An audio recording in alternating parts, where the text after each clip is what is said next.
আসসালামু আলাইকুম, কেমন আছেন সবাই? আলহামদুলিল্লাহ আমি ভালো আছি। চলে আসলাম আপনাদের মাঝে আরও একটা নতুন ব্লগে। তো আজকের ব্লগটা সকাল থেকে শুরু করলাম। সকালবেলা ঘুম থেকে উঠে আসছি দাঁত ব্রাশ করার জন্য। এখন যদিও সকাল না, এখন দুপুর 11:30 বেজে গেছে। তো এখন ঘুম থেকে উঠলাম, এখন নাস্তা করব। তো গতকালকে যে বিরিয়ানি ছিল ওইটাই আজকে নাস্তা করব। সকালে কেউ কোনো রান্না বান্না করে নাই, আর এই জন্য সবাই ফজরের নামাজ টামাজ পড়ে আবার ঘুমাইছে। তো এই মাত্র সবে উঠলো, আমার আম্মু আগে উঠছে, উঠে আমাকে ডাক দিয়ে বললো যে হাত মুখ ধুয়ে আয়, খাওয়া দাওয়া কর। তো যদি উঠতে ইচ্ছে করতেছিল না, তারপরে ভাবলাম যে না উঠি, কারণ অনেক বেলা হয়ে গেছে, এখন তো উঠতেই হবে। তো প্রথমে আমি আসলাম দাঁত ব্রাশ করার জন্য। রাতে ব্রাশ করে ঘুমাইছি, তারপর আবার সকালবেলা আর একটু ভালো মতো ব্রাশ করে নেই। কারণ আমি দিনের মধ্যে যতবার খাই ততবারই আমি ব্রাশ মানে দাঁত ক্লিন করে ফেলি ব্রাশ দিয়ে, আর 2বার আমি দাঁত হচ্ছে পেস্ট দিয়ে ব্রাশ করি। মানে আমি মোটামুটি আমার দাঁতটাকে সবসময় ক্লিন রাখার চেষ্টা করি, কারণ মানুষের মুখের সৌন্দর্য হচ্ছে দাঁত। কারণ কেননা আমি যদি কারোর সাথে কথা বলি অবশ্যই মানুষের চোখ আমার দাঁতের দিকে আসবে, তো দাঁত অবশ্যই পরিষ্কার রাখা উচিত। তো এইখানে আমি হচ্ছেই করতেছিলাম, আর হাত মুখ ধুইতেছিলাম, মুখটা ফেস ওয়াশ করে নিব এখন।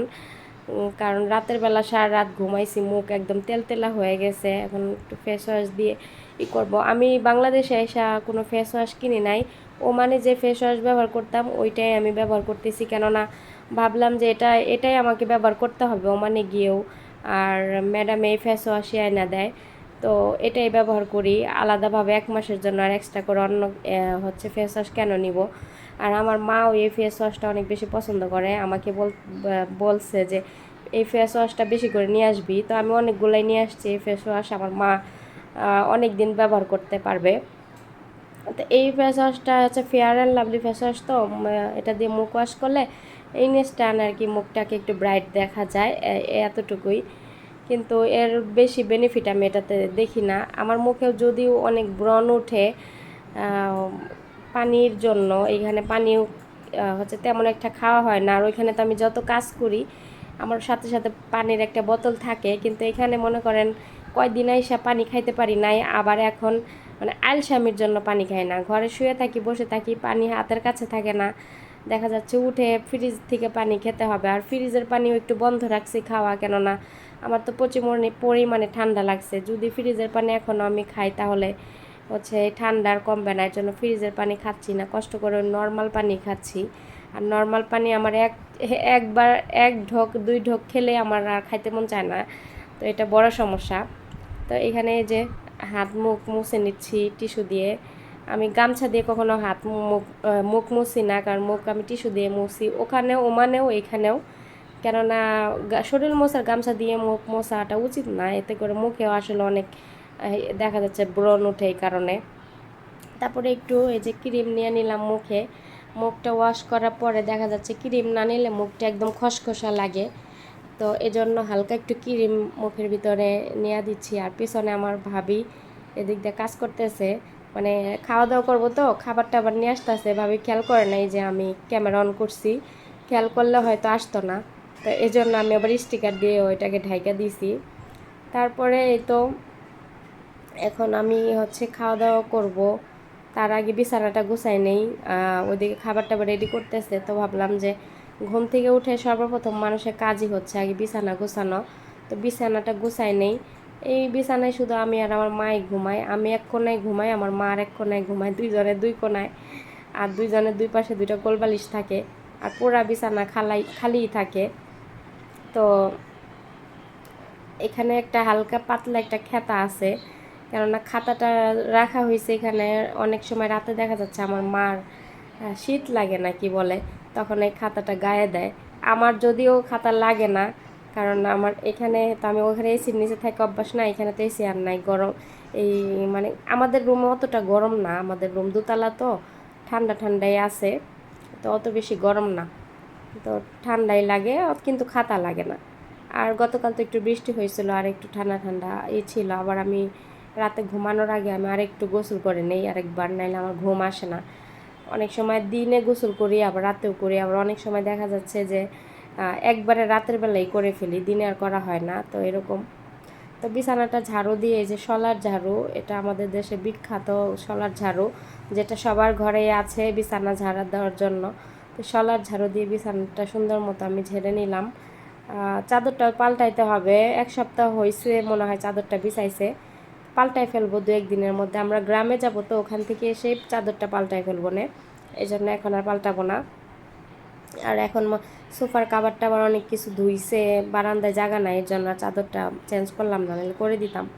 তারপরে এই যে আমাদের ওয়ারড্রপের উপরে কিছু জিনিসপত্র এলোমেলো ছিল, ওগুলো একটু গুছায় নিলাম।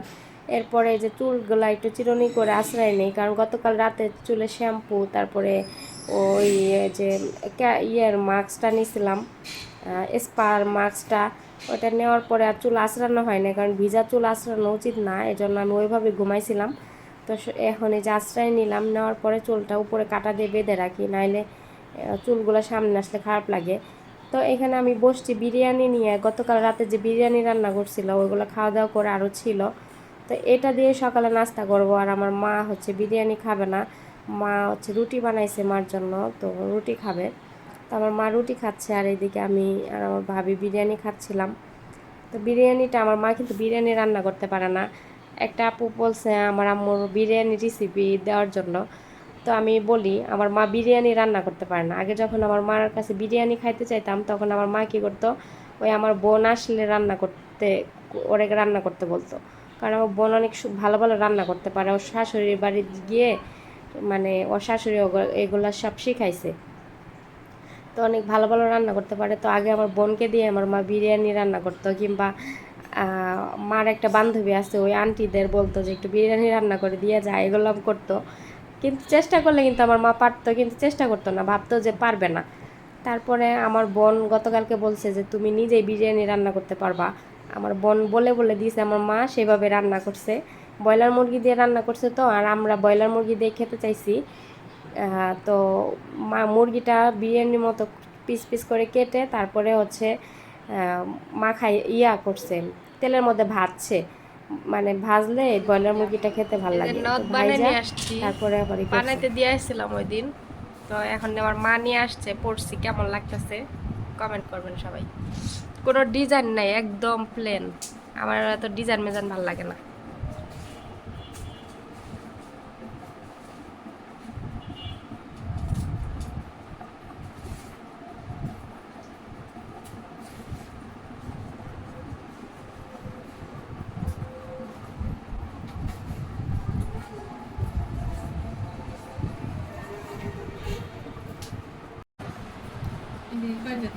দুপুরে রান্না বান্নার আয়োজন চলতেছে, কাঁঠালের বিচি, আলু, আর এটা কি কহি না, কহি, দুন্দল, পটল, ভেন্ডি, কাঁকরোল, সব সবজি দিয়ে আলু রান্না করবে, শুটকি মাছ। আর ওইখানে আছে ভুড়ি, ভুড়ি আনছে, আজকে রাইখা দিবে, কালকে রান্না করবে। কালকে শনিবার না,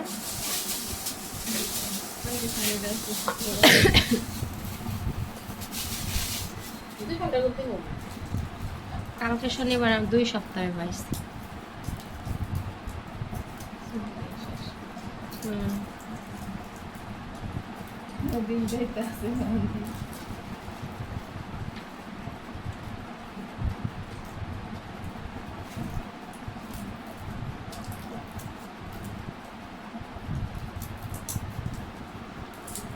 ম্যাডাম কি জানি কিনছে আমাদের জন্য, পরে রাইখা দিব ফ্রিজে না।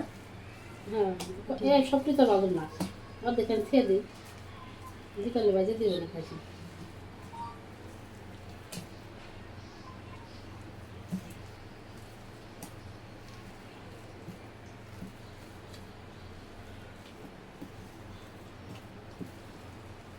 দেখি কি রানছে, ডাল বানছে,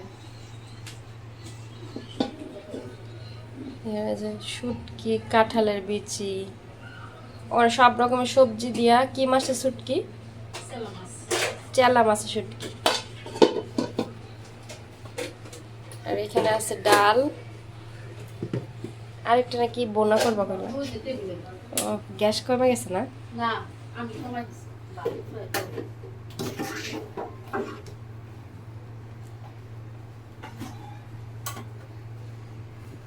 তো এই যে তেলের বোতল বের করছে।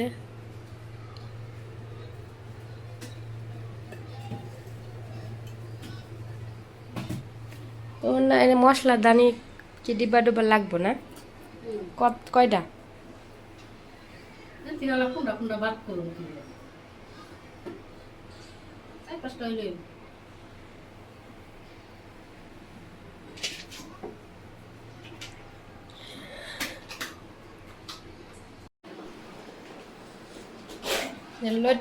লটকা শুটি বোনা বোনা লটকা শুটি। এখানে সালাদ আছে। এই আম ফালাই দাও। সুজনে ভাবিলাম খাইলো। কালো হয়ে গেছে। উনি কাটে ছিল কালাই হয়ে যায়। আম কাইটা রাখছে দেখেন কালো হয়ে গেছে। এগুলো খাইবো না, ফালাই দাও, কালো হয়ে গেছে।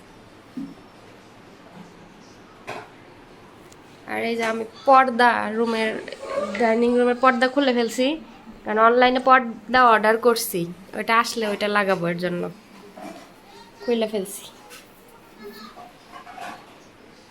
আচ্ছা ইয়ে কি বলে,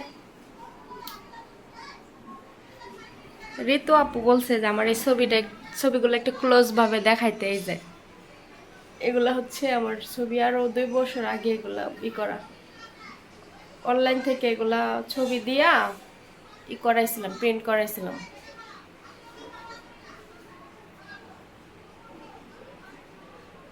এই যে একটা এক এক করে দেখায়, এই যে আরেকটা, এই যে আরেকটা, এই যে আরেকটা, এই যে আরেকটা, এই যে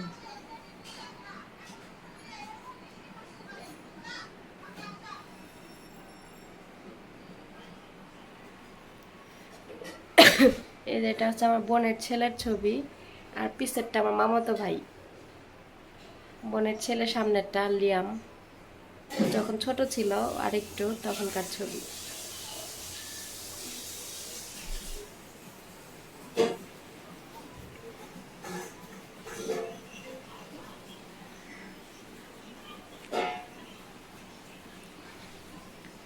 একটা আপু লিখছেন যে নন স্টিকের পাতিলগুলো বেশি দিন রুমে থাকলে এগুলো মেয়াদ উত্তীর্ণ হয়ে যাবে, পরে নষ্ট হয়ে যাবে। তো এগুলো আমার মা জীবনেও ব্যবহার করবে না, আমি যদি বাংলাদেশে চলে আসি তাহলে যদি ব্যবহার করি, তাছাড়া না। এই যে ডিনার সেট দেখেন, এগুলোতে আমরা জীবনেও ভাত খাই নাই, জীবনেও কিছু খাই নাই। এইভাবে সাজানো, এখানে অনেক গ্লাস আছে যেগুলো আমরা জীবনেও ব্যবহার করি না, এখানে কিনা কিনা রেখে দিছে। আর এটা তো আমি ওই দেশের কাহওয়া খাওয়ার ফিনজান, এটা নিয়ে আসছি ওইখান থেকে বক্স ধরে। তারপরে যে এগুলা আগে নিয়ে আসছিলাম।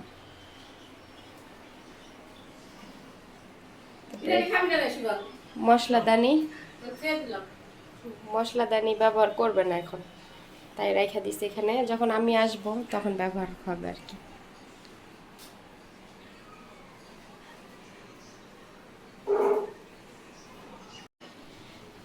ডাইনিং টেবিলের এই যেগুলো আমি নিয়ে আসছিলাম, এগুলো কালকে বিছাইছি, চলে গেলে আবার উঠায় রাখবে সব, এগুলো কেউ ব্যবহার করবে না।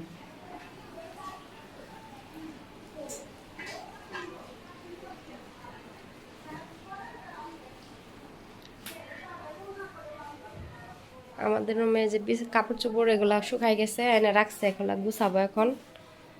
আর আমার এই যে ভ্যানিটিটার আয়নাগুলো, গ্লাসগুলো পরিষ্কার করতে হবে, ক্লিনার দিয়ে এগুলা ক্লিন করে ফেলবো, তাহলেই হবে।